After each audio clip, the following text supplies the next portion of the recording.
sejak kita mendeklarasikan Bung Anies Baswedan sebagai calon presiden kita. Ada yang menyatakan pada saya, apa hubungan Bung Surya ini sudah retak dengan Presiden Jokowi?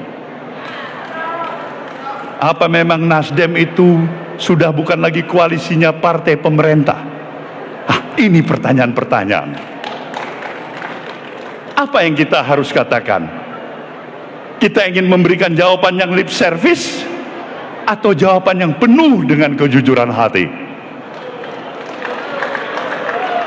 Nah, kalau memberikan jawaban yang lip service berbeda dengan yang penuh dengan kejujuran hati.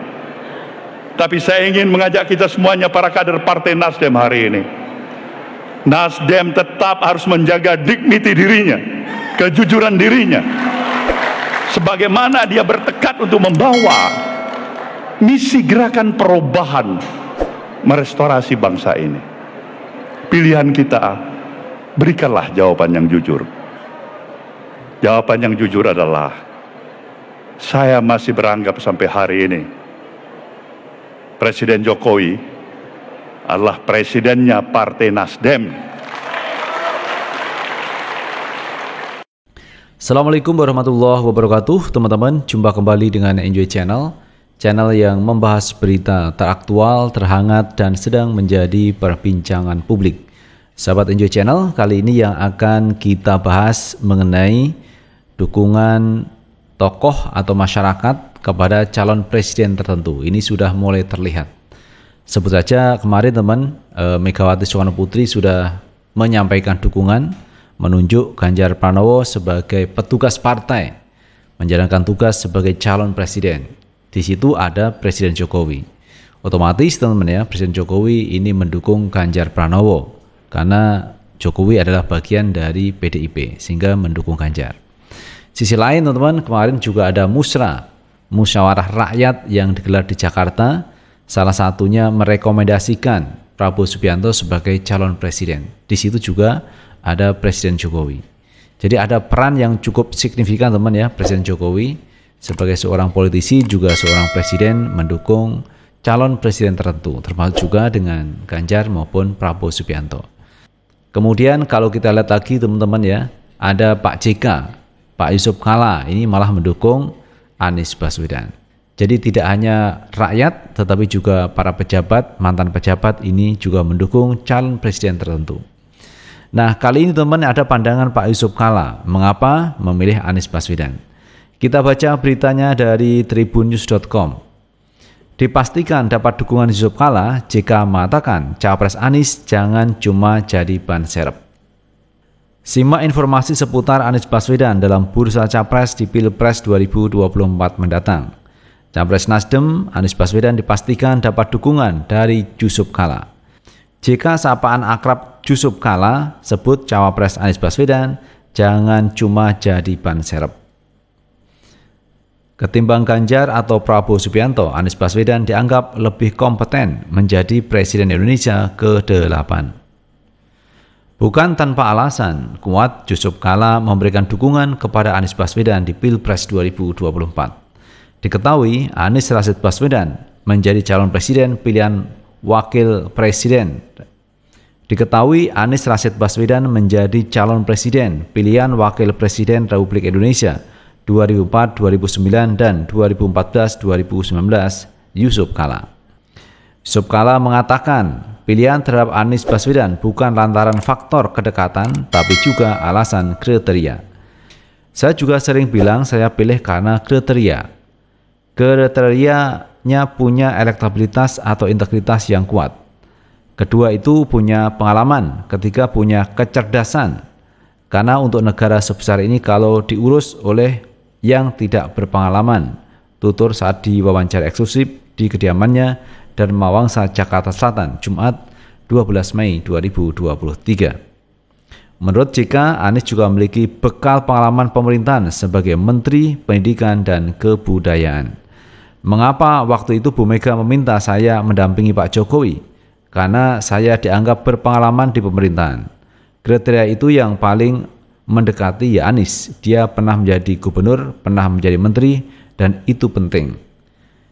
JK juga menyarankan agar Anies memiliki calon wakil yang memiliki elektabilitas dan membantu menjalankan roda pemerintahan, tidak hanya jadi ban serep. Kalau saya amati dari ini kan pemilu yang kelima dan inilah yang agak panjang masalahnya. Dulu pertama 2004, itu kan 5 pasangannya tapi karena threshold-nya dan aman-aman saja. Nah, sekarang akibat threshold 20%, terjadi 2 kali 2 paslon yang cocok tapi harus 20%. Kemudian baru nanti menghadapi kampanye, baru pemilihan. Nah, itu agak panjang. Dan bagi calon itu agak membingungkan juga masalahnya. Ya, mencari pasangan yang cocok sajalah. Masih 2 bulan ini yang kita harapkan ini pemilu yang sesuai dengan negara demokrasi. Salah satu indikatornya kan pemilihan pemimpin dengan cara pemilu terbuka, jur der luber, kata Yusuf Kala. Nah, itu sahabat Enjoy Channel, pandangan dari Yusuf Kala kenapa memilih Anies Baswedan. Jadi cara pandang Pak Yusuf Kala ini juga cukup realistis bahwa sosok pemimpin yang akan datang atau presiden yang akan datang haruslah cerdas, kemudian punya integritas, punya elektabilitas, dan punya pengalaman. Dan ini semua ada di Pak Anies Baswedan. Karena secara elektabilitas Pak Anies masuk dalam ranking 3 besar calon presiden potensial, itu elektabilitas. Kemudian kecerdasan, Pak Anies Baswedan pernah menjadi rektor Paramadina, ini punya pengalaman yang luar biasa di bidang pendidikan. Jadi kalau tidak orang yang smart, tidak orang yang pintar, mana bisa menjadi rektor. Kemudian yang berikutnya, Pak Anies punya pengalaman, pernah menjadi menteri di kabinet Jokowi dan juga pernah menjadi gubernur DKI Jakarta. Pengalaman menjadi gubernur DKI Jakarta ini luar biasa karena persoalan di Jakarta lebih kompleks daripada di daerah. Apalagi di Jawa Tengah dan sebagainya. Ini jauh lebih kompleks di Jakarta daripada di daerah. Jadi pengalaman inilah yang menurut Pak JK ini cocok Pak Anies untuk menjadi pemimpin masa depan di Indonesia, artinya menjadi presiden. Dan orang mengakui bahwa Pak Anies memang punya kapabilitas. Hasil kerjanya juga cukup baik, mendapat banyak penghargaan, mendapat anugerah dari berbagai lembaga. Ini menunjukkan bahwa Pak Anies memang berkualitas. Jadi tidak salah kalau Pak JK mengatakan bahwa Anies Baswedan cocok menjadi presiden yang akan datang di Indonesia. Itu sahabat Enjoy Channel yang bisa kita bahas kali ini, dan bagaimana menurut pendapat teman-teman sekalian, tulis di kolom komentar, karena komentar teman-teman akan sangat bermanfaat untuk yang lain. Sukses selalu. Assalamualaikum warahmatullahi wabarakatuh. Ketika satu negara itu dibangun, ada keputusan jenius yang berani. Bung Karno dalam pidatonya 1 Juni 1945. Apa yang dipidatokan oleh Bung Karno 1 Juni 1945? Beliau mengatakan bahwa negeri ini bukan untuk satu golongan. Negeri ini bukan untuk 1-2 kelompok. Negeri ini adalah untuk semua golongan.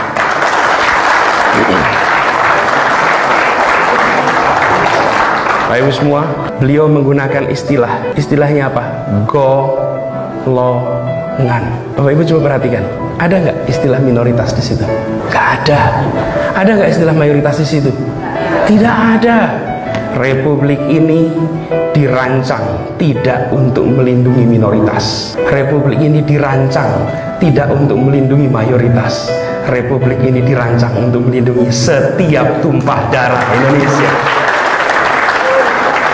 Tidak ada kata. Kenapa? Minoritas mayoritas itu ukuran, size. Kalau golongan itu variasi.